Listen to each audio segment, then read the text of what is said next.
అమెరికాలోకి అక్రమ వలసలను అడ్డుకునే చర్యలను డొనాల్డ్ ట్రంప్ ఉధృతం చేశారు. అధ్యక్ష పగ్గాలు చేపట్టిన కొన్ని గంటల వ్యవధిలోనే మెక్సికో సరిహద్దులో జాతీయ అత్యవసర పరిస్థితి విధించారు.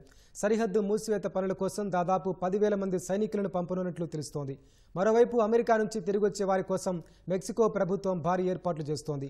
టెంట్లతో పాటు 9 షెల్టర్లు నిర్మిస్తోంది. బస్సుల్లో స్వస్థలాలకు తరలించడంతో పాటు చేతి ఖర్చులకు డబ్బులు ఇవ్వనుంది.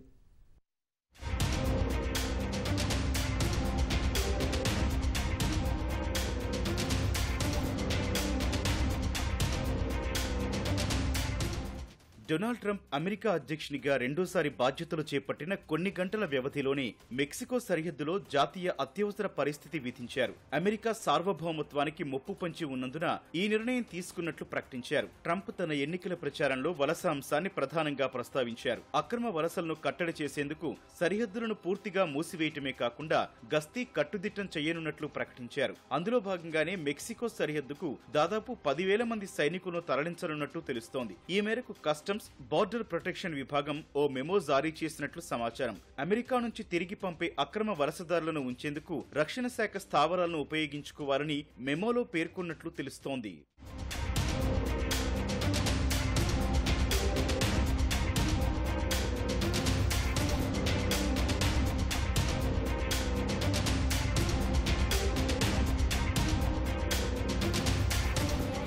అమెరికా దక్షిణ సరిహద్దు ప్రాంతానికి 1,500 మంది సైనికులను తరలించనున్నట్లు అధికార వర్గాలు తెలిపాయి. కాలిఫోర్నియాలోని శాండియాగోతో పాటు టెక్సాస్లోని ఎల్ పాసోలో వారిని మోహరించనున్నట్లు పేర్కొన్నాయి. ఇప్పటికే ఆయా ప్రాంతాల్లో 2,500 మంది సైనికులు ఉన్నట్లు ప్రకటించాయి. దక్షిణ ప్రాంతంలో సరిహద్దు మూసివేతలో భాగంగా ఏర్పాటు చేయనున్న బారియర్ల పనుల్లో సైనికులు పాల్గొంటారని పేర్కొన్నాయి. వారు గస్తీ జోలికి వెళ్లరని సంబంధిత వర్గాలు స్పష్టం చేశాయి.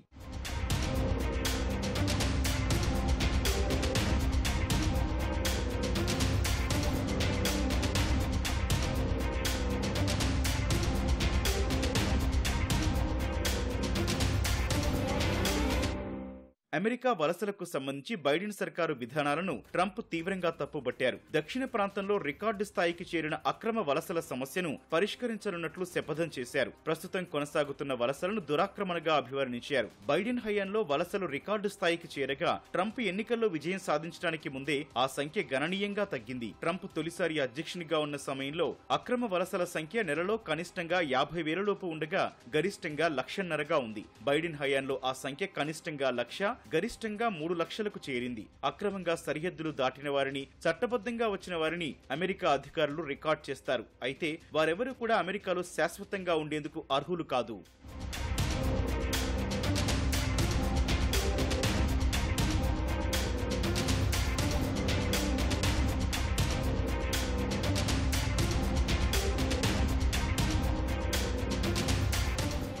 మరోవైపు అక్రమంగా వలస వచ్చిన వారిని వెనక్కి పంపాలని అమెరికా నిర్ణయించిన నేపథ్యంలో మెక్సికో అప్రమత్తమైంది. స్వదేశానికి తిరిగి రానున్న తమ పౌరులకు ఏర్పాట్లు చేయటంలో నిమగ్నమైంది. సరిహద్దు ప్రాంతాల్లో భారీ టెంట్లు సిద్ధం చేస్తోంది. సరిహద్దులోని నగరాలైన నోగలెస్, మాటామోరాస్, పిడ్రాస్ నెగ్రాస్లు కూడా అలాంటి ఏర్పాట్లే చేస్తున్నాయి. అమెరికా నుంచి పెద్ద సంఖ్యలో తిరిగి రానున్నందున ఇవి తొలిదశ ఏర్పాట్లేనని మెక్సికన్ అధికారులు అంటున్నారు. మెక్సికో ప్రభుత్వం టెంట్లతో పాటు సరిహద్దు నగరాల్లో 9 షెల్టర్లు నిర్మిస్తోంది. ఇప్పటికే అందుబాటులో ఉన్న వసతులను ఉపయోగించుకోనుంది.